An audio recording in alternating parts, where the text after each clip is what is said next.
गुरुदेव समर्थ रामदास जी महाराज।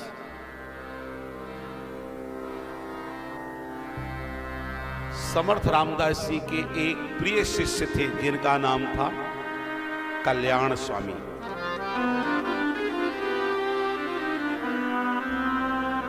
कल्याण स्वामी गुरु सेवा में रत रहने वाले।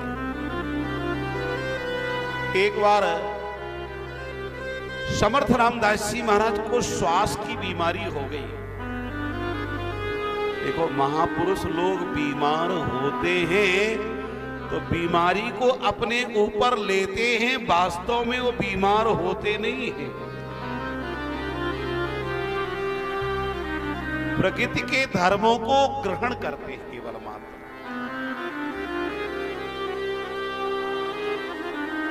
भगवान में कोई रोग नहीं, भगवान के भक्तों में कोई रोग नहीं। फिर भी समर्थ रामदास जी महाराज को स्वास्थ्य की बीमारी हुई, वैद्य को बुलाया गया। वैद्यों ने कहा कि चंद्रभागा नदी से इनके लिए जल लाया जाए, उसी से ये स्नान करे और उसी जल का पान करें, उसी जल का ये पान करें।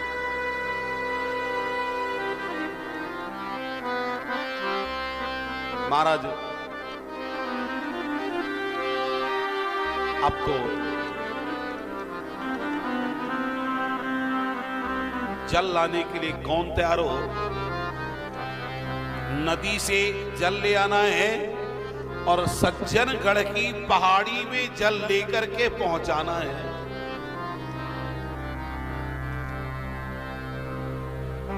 कौन लेकर के आएगा? चेलों को लगा कि अगर एक दिन दो दिन लेकर के आए भी तो तीसरे दिन बच पाना बड़ा मुश्किल है। समर्थ रामदास जी महाराज के प्रिय शिष्य श्री कल्याण स्वामी खड़े हो गए। गुरुदेव, आपकी आज्ञा हो तो ये दास जल लेकर के आए। ठीक है, तू भी लेकर के आया।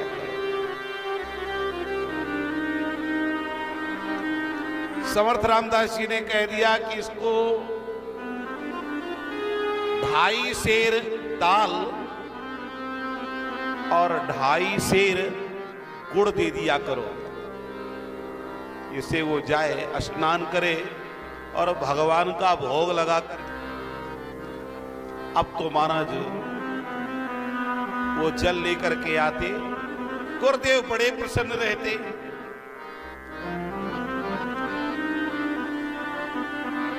शिष्यों को लगा कि हमसे उतना प्रसन्न गुरुदेव नहीं रहते हैं जितना प्रसन्न गुरुदेव कल्याण स्वामी से रहते हैं।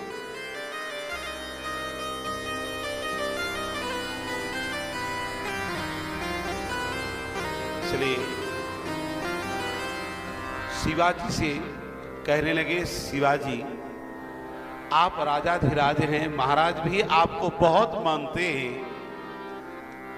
गुरुदेव से कहें कि अब कल्याण से केवल पानी भर न ढुलावे,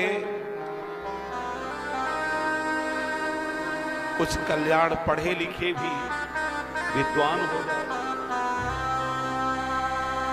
वो तो बैल जैसा काम करता है, दाल गप्पू है। दाल गप्पू माने दाल गप कर जाता, इसलिए दाल गप्पू उसका नाम है।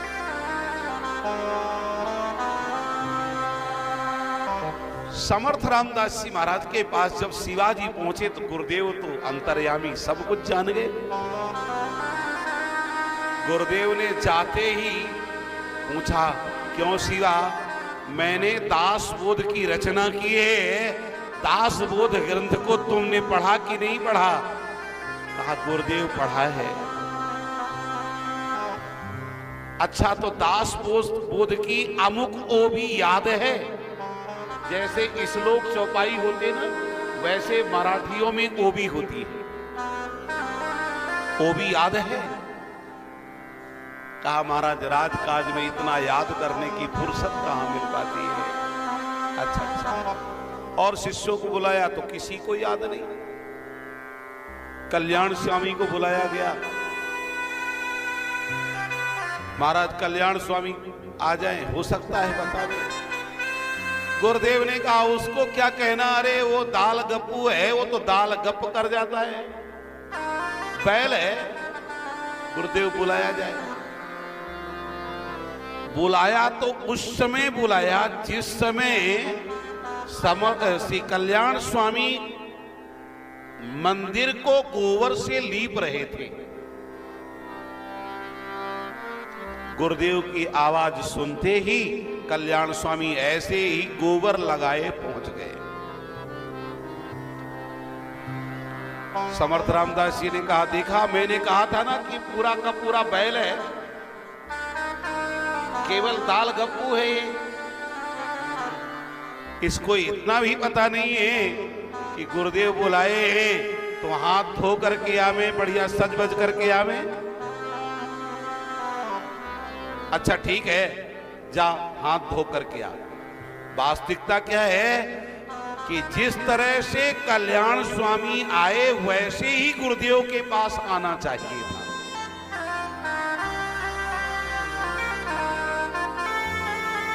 भगवान के सामने, गुरुदेव के सामने वैसे ही आवे जैसे हमारा वास्तविक स्वरूप है। वहां छल कपट बनावटीपन नहीं होना चाहिए।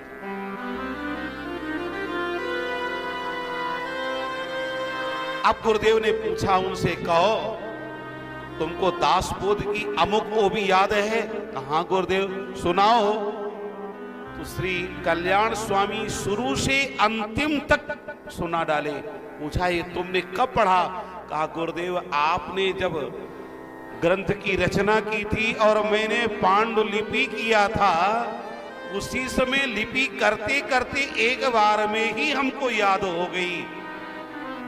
तब गुरुदेव ने कहा, देखो गुरुदेव के जो परम कृपा पात्र हैं उनको ज्ञान अपने आप प्राप्त हो जाता है, कहीं से ज्ञान लाने की आवश्यकता नहीं पड़ती है।